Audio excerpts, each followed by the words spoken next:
Hi all welcome to my YouTube channel. இன்றைக்கி நம்ம வீடியோவில் என்ன பார்க்க போகிறோம் அப்படின்னா, ப்ரைஸ் ஹிஸ்ட்ரின்ற ஆப்பை வச்சு எப்படி நம்ம பிடிச்ச ப்ராடக்ட்டை மற்ற வெப்சைட்ஸில் விலை குறைவாக வாங்கலான்னு பார்க்கலாம். ஸோ இந்த ஆப்பை கிளிக் பண்ண உடனே உள்ளே போயிட்டீங்க அப்படின்னா சர்ச்ன்ற ஒரு ஆப்ஷன் இருக்கும். ஸோ அங்கே நம்மளுக்கு பிடிச்ச ப்ராடக்ட்டை சர்ச் பண்ணிக்கலாம். ஸோ அப்படியே வந்தீங்க, அதாவது உங்களுடைய ப்ராடக்ட் ரிசல்ட்ஸ்லாம் உங்களுக்கு என்ன ப்ராடக்ட் பிடிச்சிருக்கோ அதை பார்த்துட்டே வந்தீங்க அப்படின்னா, அதை கிளிக் பண்ணும்போது அது உள்ளே ஒரு பேஜ் ஓப்பன் ஆகுங்க. ஸோ அதை அப்படியே பார்த்துட்டு கீழே வந்தீங்க அப்படின்னா ட்ராக் அப்படின்ற ஒரு ஆப்ஷன் இருக்கும். அதை கிளிக் பண்ணி நம்ம நியூ பேஜ் ஓப்பன் ஆகும்போது கீழே ஸ்க்ரால் பண்ணிட்டே வந்தீங்கன்னா குட் டைம் டு பையா அப்படிங்கிற ஒரு ஆப்ஷன் இருக்கும். இதில் வந்துட்டு என்ன காமிச்சிருக்குன்னா, it is the absolutely best time to buy this product. அதாவது யூஷுவலான ப்ரைஸை விட இந்த 15% வந்துட்டு லோயராக இருக்குது அப்படிங்கிறதையும், லிஸ்ட் ஆஃப் ஹிஸ்ட்ரி அதாவது ப்ரைஸிங் டீட்டெயில்ஸையும் காமிச்சிருக்கு. ஸோ இது மூலயமா உங்களுக்கு பிடிச்ச ப்ராடக்டை நீங்கள் வந்துட்டு வாங்கிக்கலாம். இப்போ இதே மாதிரி வேற ஒரு ப்ராடக்ட் பார்க்கணும், இல்லை எனக்கு பிடிச்ச ப்ராடக்ட் மற்ற ப்ராடக்ட் எல்லாத்துக்குமே வந்துட்டு இதுதான் பெஸ்ட்டான டைமா அப்படின்னு பார்க்கணும் அப்படின்னு நினச்சிங்கன்னா, உங்களுக்கு எந்த ப்ராடக்ட்டு பிடிச்சிருக்கோ அதை போய் அங்கே கிளிக் பண்ணும்போது, ஸோ கீழே வந்தீங்க அப்படின்னா சேம் திங் ட்ராக் அப்படிங்கிற ஒரு ஆப்ஷன் இருக்கும். அதை நம்மளுக்கு கிளிக் பண்ணும்போது பார்த்தீங்கன்னா உள்ளே வந்துட்டு லிஸ்ட் ஆஃப் ஹிஸ்ட்ரி டீட்டெயில்ஸ், அதாவது எந்த இயரில் எந்த ப்ரைஸில் இந்த ப்ராடக்ட் போச்சு, அதே மாதிரி எப்போ ஏறி இருக்குது எப்போ குறைஞ்சிருக்கு அப்படிங்கிற எல்லா டீட்டெயில்ஸுமே தெரிஞ்சிடும். இப்போ இந்த ப்ராடக்ட்டுக்கு அப்படின்னு பார்த்துட்டிங்கன்னா நான் கீழே ஸ்க்ரால் பண்ணி வரும்போது எனக்கு இங்கே வெயிட் அப்படின்னு காட்டுது. ஸோ 80% வந்துட்டு இதனுடைய ப்ரைஸ் வந்துட்டு ஹையராக இருக்குது அப்படிங்கிறத சஜஸ்ட் பண்ணுது.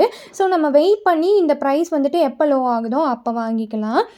இப்போ இந்த ப்ரைஸ் ஹிஸ்ட்ரியிலேயே வந்துட்டு நம்ம மல்டிபிள் வெப்சைட்ஸில் சர்ச் பண்ணுற மாதிரி ஆப்ஷன் இருக்குது. இப்போ இதில் பார்த்தீங்கன்னா அமேசான், க்ரோமா, மிந்த்ரா, ஃப்ளிப்கார்ட் அந்த மாதிரி நிறையா இருக்குங்க. இப்போ ஒரு சில வெப்சைட்ஸ், இப்போ மிந்த்ராலாம் போயிட்டிங்கன்னா இதில் வந்துட்டு நம்ம சைன்இன் பண்ணால் மட்டும்தான் இதனுடைய ஹிஸ்ட்ரி வந்துட்டு நம்மளுக்கு தெரியும். இப்போ நான் பிடிச்ச ப்ராடக்ட்டை கிளிக் பண்ணுறேன், அதை ட்ராக் பண்ணணும் அப்படின்னு நினச்சேன்னா unable to find the product information அப்படின்னு வந்துடும். அதுக்காக நம்ம லாகினோ சைனப்போ பண்ணணும். ஸோ நீங்கள் இதை சைனப் கூட கொடுத்து நீங்கள் வந்துட்டு அந்த ப்ராடக்ட்டுடைய இன்ஃபர்மேஷனை தெரிஞ்சுக்கலாம். இப்போ இன்னொரு ஆப்ஷன் பார்த்தீங்கன்னா, இப்போ ஃபார் எக்ஸாம்பிள் அமேசானில் எனக்கு ஒரு ப்ராடக்ட் பிடிச்சிருக்கு, நான் ஒன்று சர்ச் பண்ணி எனக்கு பிடிச்சிருக்குன்னா அதனுடைய டைட்டிலை வந்துட்டு நான் காப்பி பண்ணி அதை கொண்டு போய் வந்துட்டு நான் வந்துட்டு ப்ரைஸ் ஹிஸ்ட்ரியில் ஆப்பில் வந்துட்டு நான் சர்ச் பண்ணிக்கலாம். ஸோ நான் இப்போ இதை காப்பி பண்ணிக்கிறேங்க.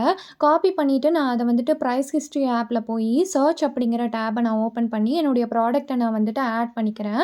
ஸோ நான் ஆட் பண்ணும்போது உள்ளே போனேன்னா எனக்கு வந்துட்டு ஆட்டோமேட்டிக்காக அந்த ப்ராடக்ட் வந்துருச்சு. ஸோ நான் இதை கிளிக் பண்ணி நான் வந்துட்டு ட்ராக் அப்படிங்கிற ஒரு ஆப்ஷனை கிளிக் பண்ணுறேன். இப்போ இதில் பார்த்தீங்க அப்படின்னா அவன் it is a best time to buy this product அப்படின்னு சொல்லி கொடுத்துருக்கான். ஸோ இந்த மாதிரியும் நீங்கள் வந்துட்டு ப்ராடக்ட் வாங்கிக்கலாம். நான் வாங்கின ப்ராடக்ட் அப்படின்னு பார்த்துட்டிங்கன்னா உமன் வாலெட் தான் வாங்கினேன்.